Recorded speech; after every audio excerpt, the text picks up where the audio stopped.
She belittled me in front of my boss at a company dinner. I laughed it off. The next morning I left a note. I may not be smart, but I'm smart enough to leave. I moved out while she was at work. I, 31 male, have been with Veronica, 29, for 3.5 years, living together for 2. Last Friday was my company's quarterly dinner. Fancy restaurant, important clients, the whole deal. My boss specifically asked me to bring Veronica because she makes such a good impression. Should have seen that red flag waving. The evening started fine. Veronica looks stunning, charmed everyone as usual. She's got that ability to work a room that I've always admired. Then we sat down for dinner, and my boss, Jerome, started talking about the Patterson project I'd been leading. Your boyfriend here saved our bacon, Jerome told Veronica. That solutions framework he developed? Brilliant. Client signed a 3-year extension because of it. Veronica laughed. That specific laugh. The one that sounds warm but has edges. Oh, Jerome, you're too kind. I'm sure it was a team effort. Besides, I basically had to walk him through the whole thing at home. You know how he is with complex concepts. The table went quiet. Jerome looked confused. She kept going. I mean, bless his heart. He tries so hard. I usually have to explain things 3 or 4 times before he gets it. But that's what partners do, right? We compensate for each other's limitations. My colleague Maria tried to change the subject, but Veronica was on a roll. Like last week, he couldn't even figure out how to update his LinkedIn properly. I had to do it for him. Sometimes I feel more like a tutor than a girlfriend, you know? She patted my hand like I was a slow child. I laughed. What else could I do? Guess I'm lucky to have such a patient teacher. The rest of the dinner was painful. Veronica kept dropping little comments, how she had to check his work emails for typos, how I wouldn't survive without her organizational skills, how she basically co-wrote my presentations. All lies. But calling her out would have made a scene. So I smiled and let her dig her grave. The drive home was quiet. She seemed pleased with herself. I think that went well, she said. Jerome really seemed to respect that I'm so involved in your career. Definitely memorable, I agreed. She went to bed happy. I stayed up planning. See, what Veronica didn't know was that her whole facade was built on my infrastructure. Her successful freelance consulting business, run through my home office. Her impressive client roster, built on connections I made and introduced her to. Her professional website, hosted on my server that I maintained. Saturday morning, she left for her yoga class at 9 a.m. By 9:15, I was packing. By noon, I'd moved everything I owned to my buddy Terrence's place. He had a spare room and had been offering it for months. Dude, she treats you like dirt, he'd said after meeting her. Smart man. Left a note on the kitchen counter. V, I may not be smart, but I'm smart enough to leave. Your keys are on the counter. The lease is in your name alone, thank God for your insistence on that. Best of luck with everything, the idiot. Then I did the technical stuff. Changed all my passwords, removed her access to my home office setup, canceled my credit card, she was an authorized user, updated my mailing address, took my router and my printer that she'd been using for her business. Didn't touch anything of hers, just took what was mine. Phone started blowing up around 2 p.m., 27 calls, 43 texts. Started with confusion, escalated to rage. Where are you? This isn't funny, we need to talk. You can't just leave. I was trying to help your image. You're so ungrateful. How am I supposed to run my business without the printer? That last one made me smile. Blocked her number Saturday night. Figured that was that. Narrator, it was not, in fact, that. Monday at work was interesting. Jerome pulled me aside first thing. Hey, about Friday night? Sir, I apologize if that was uncomfortable. Uncomfortable? I was furious. Who does she think she is? You developed that framework solo. I watched you do it. Hell, you explained it to Emmy 3 times before I understood it. Turns out, nobody bought Veronica's performance. They saw right through it. Tuesday, got an email to my work address. Subject line, urgent, business emergency. She discovered what happened when I took my equipment and canceled my services. Her website was down. Her client database, stored on my server, was inaccessible. The premium software subscriptions I'd been paying for? Expired. You've sabotaged my business. I have presentations this week. Client deliverables. You need to fix this immediately or I'll sue. I didn't respond. Not my circus anymore. But apparently I should have seen what was coming next. Update 1. The entitlement escalation has been something else. After I didn't respond to her emergency, Veronica did what any reasonable person would do. She showed up at my office Wednesday morning with a laptop and a list of demands. Security called me. "There's a woman here, says she needs IT support from you." I came down to find Veronica in the lobby, laptop open, talking loudly on her phone about critical infrastructure failures and professional sabotage. "Ma'am," security was saying, "you need authorization to be here." She saw me. "Finally, I have a client presentation in 2 hours and nothing works." "That sounds like a you problem. Don't be petty, just fix it and we can talk about us later." "There is no us, and I'm not your IT department." She actually stomped her foot like a toddler. "You know I need that server access. My whole business runs on it." Should have thought about that before humiliating me in front of my boss. I was building your reputation, making you seem more collaborative. Security stepped in. "Sir, should we escort her out?" "Please." The things she screamed while being escorted out weren't professional. Something about owing her, about destroying her life, about how I'd regret this. Thursday, the real fun started. Got a call from my mom. Veronica had reached out to her, told her I'd had a mental breakdown, and abandoned her without warning, leaving her unable to work or pay rent. Mom's response was perfect. Good for him. That girl was a nightmare. Turns out, Veronica didn't know my family couldn't stand her.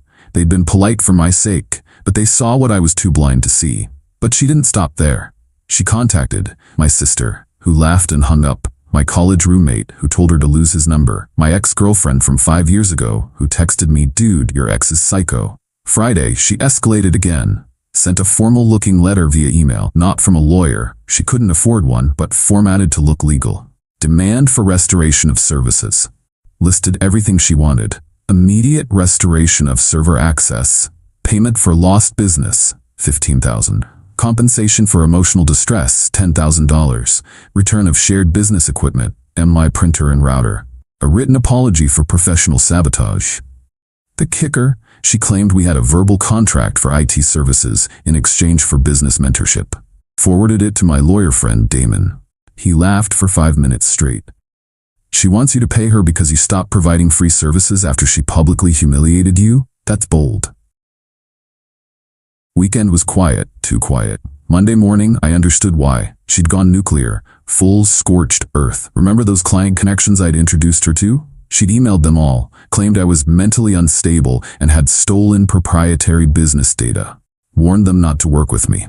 One of those clients, Harrison Wells, my mentor, guy who got me my current job, he forwarded me her email with one line, "This your ex?" Called him immediately. He was laughing. "Kid, she sent this to 12 people. Know what they all have in common? They're your connections, not hers. She just burned every bridge you built for her." He was right. By noon, I'd gotten messages from every client she'd emailed. They were all variations of, "Is she okay? Thanks for the warning about her. We're terminating our contract with her immediately." She'd destroyed her own business, trying to destroy my reputation. But the best part came Tuesday. Remember how she insisted the apartment lease be in her name only? "I need to build my own credit," she'd said. "You understand, right, baby?" "Yeah, about that." Got a text from an unknown number. Her best friend, Sienna. "Are you seriously gonna let her get evicted?" Evicted? Turns out Veronica hadn't paid rent in 2 months. She'd been using the money I gave her for our half for other things. Probably those designer bags she kept buying. Without my half, which I'd been giving her in cash like an idiot, she couldn't cover it. Without her business income, which died when she emailed those clients, she was broke. Her solution? Demanding I pay what I owe for breaking our living arrangement. Sienna sent me screenshots of their conversation. Veronica was convinced she could force me to pay because he can't just abandon shared responsibilities. Except it wasn't shared. Lease was in her name. I was never on it. I have text messages of her insisting on this arrangement. Wednesday, yesterday, got another workplace visit. Not Veronica this time, her mother, Diane. Diane's a piece of work. Thinks her daughter walks on water. Marched up to reception demanding to speak to me about the situation. I agreed to meet her in the lobby. Public place, cameras everywhere. "How could you do this to my daughter?" "Do what, exactly?" "Leave her homeless. Destroy her business. She's having anxiety attacks." She humiliated me in front of my boss and colleagues. I left. Everything else is consequences of her own choices. She was trying to help you. Make you seem important. By calling me stupid? She never said that. I pulled out my phone. See, one of my colleagues, Maria, had recorded part of the dinner. Not maliciously. She was getting video of Jerome's speech for the company newsletter, but she caught Veronica's performance in the background. Played it for Diane. Her face went through several stages of grief. Well, she didn't mean it like that. How else could I have to explain things 4 times before he gets it mean? Diane tried another angle. She's going to be evicted. You have to help. No, I don't. She wanted that lease in her name only. She's a strong, independent consultant who doesn't need a man, remember? Her words. But she needs you. Should have thought of that before treating me like an incompetent child in public. Diane left, but not before muttering about sensitive males and fragile egos. Last night, around 10 p.m., got one final text from that unknown number. Different one this time. Hey man, this is Jake from V's building. She gave me your number, says you have her spare key. She's locked out and the super won't help because of the eviction notice. Can you bring it by? Nice try. I never had a spare key because the lease was in her name only, remember? She wouldn't give me one. I trust you, baby. But I need my independence. Didn't respond. This morning checked LinkedIn. She'd updated her profile. Now lists herself as independent consultant, rebuilding after domestic sabotage. Domestic sabotage because I took my own router. The entitlement is staggering.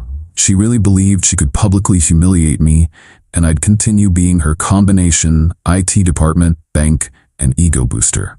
We'll update if more happens. But honestly, I'm just enjoying the peace. Terrence and I are having a gaming tournament this weekend. Haven't done that in 2 years because Veronica thought video games were childish. Turns out, I'm smart enough to know when I'm happy. Final update. This is probably my last update because the situation has resolved itself in the most karmic way possible. After the LinkedIn domestic sabotage nonsense, things got progressively more unhinged. Veronica created a whole narrative where she was the victim of an abusive tech bro who used financial control to destroy a woman's career. She started a blog, Surviving Economic Abuse, My Story. In it, she claimed I'd trapped her by making her business dependent on my infrastructure. I'd isolated her from professional contacts, the ones I introduced her to. I'd gaslit her into believing she needed my help. I'd strategically abandoned her to cause maximum damage. The comments were interesting. Most people smelled BS, but she had a few supporters who'd clearly only heard her version. Then she made a crucial mistake. She posted screenshots of our text conversations as evidence of my controlling behavior, including ones where she insisted on keeping the lease in her name only. She asked me to introduce her to my professional contacts. She demanded I pay for various software subscriptions because it's for our future.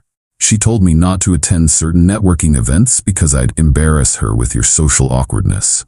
She thought these proved her point. Instead, they showed the truth. Harrison Wells, my mentor, saw the blog. Called me laughing. She really posted evidence against herself? That's bold. But here's where it gets good. Remember how she torpedoed her business by emailing my contacts? Well, one of them, Patricia Hendricks, is a pretty big deal in our industry. She runs a consulting firm with about 200 employees. Patricia was not amused by Veronica's email about me being mentally unstable. Even less amused when she saw the blog post claiming I'd isolated Veronica from professional contacts because Patricia had emails, lots of them, where I'd introduced Veronica, vouched for her, praised her work, where I'd specifically asked Patricia to consider Veronica for projects. Patricia doesn't suffer fools. She commented on the blog post, professionally destroyed every claim with receipts. Ended with, Miss V, you've publicly admitted to using your partner's resources while simultaneously demeaning his intelligence. You've shown evidence of financial exploitation while claiming to be exploited. I recommend removing this defamatory content before actual legal consequences follow. The blog went private within hours, then disappeared entirely. But Veronica wasn't done. She had one last play. She applied to my company for a position in my department, listed me as a reference. The ball's on this woman. HR called me, very confused. Did you actually agree to be a reference for your ex-girlfriend who tried to file a harassment complaint against you? I absolutely did not. Turns out she'd not only listed me as a reference, but claimed we'd collaborated on multiple successful projects, and that I could attest to her strategic thinking and problem-solving abilities. HR's response was basically, yeah, no, but she'd applied to other companies too. and listed my colleagues as references, without asking any of them. Maria texted me, "Your ex just put me down as a reference. The audacity." Jerome was less amused. "I got a call about Miss V, told them about the dinner party. They thanked me for the honest assessment." She basically blacklisted herself from our entire industry in a 2-week span. The eviction situation resolved itself too. She'd tried to fight it, claiming economic hardship due to domestic sabotage. The court wasn't impressed, especially when the landlord's lawyer pointed out she hadn't paid rent in 3 months, not 2. Predating our breakup, she'd been using my money for other things the whole time. Last I heard through the grapevine, she'd moved back with her parents. Put out a Facebook post about starting fresh after escaping a toxic situation and learning to trust again after financial abuse. Her mom Diane commented, "So proud of you for surviving." My mom saw it and commented, "Surviving what? Taking responsibility?" Diane blocked my mom. Mom thinks it's hilarious. The best part? Last week, I got a promotion. The Patterson project I'd led was such a success that they created a new position just for me. Senior Solutions Architect came with a 40% raise. Jerome made a point of announcing it at the company meeting. This promotion is entirely merit-based. No one helped him. No one held his hand. He earned this through intelligence, innovation, and hard work. Pretty sure that was a dig at Veronica's dinner party performance. So where are we now? I'm in my new office. Yes, I got an actual office. Still living with Terrence, but looking at my own place soon. The raise makes that very feasible. Veronica is living with her parents, no business, no references, and a reputation in our industry as that woman who tried to destroy her ex and destroyed herself instead. She still occasionally tries to contact me through random numbers. The last message was about how I owe her for all the emotional labor she did in our relationship. I don't respond, just screenshot and save. Damon, lawyer friend, says I have enough for a restraining order if needed, but honestly, she's not worth the paperwork. The funniest part? She's apparently telling people she escaped from me, that she's rebuilding after abuse.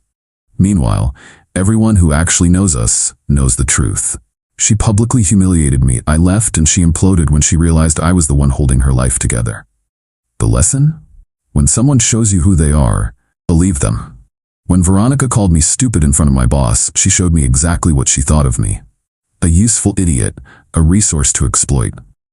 Turns out I'm smart enough to see that now. Smart enough to leave. Smart enough to let her face the consequences of her choices. And definitely smart enough to never ever date someone who thinks public humiliation is helping my image. Thanks for following this weird journey. Gonna go enjoy my new office and my drama-free life. Peace out.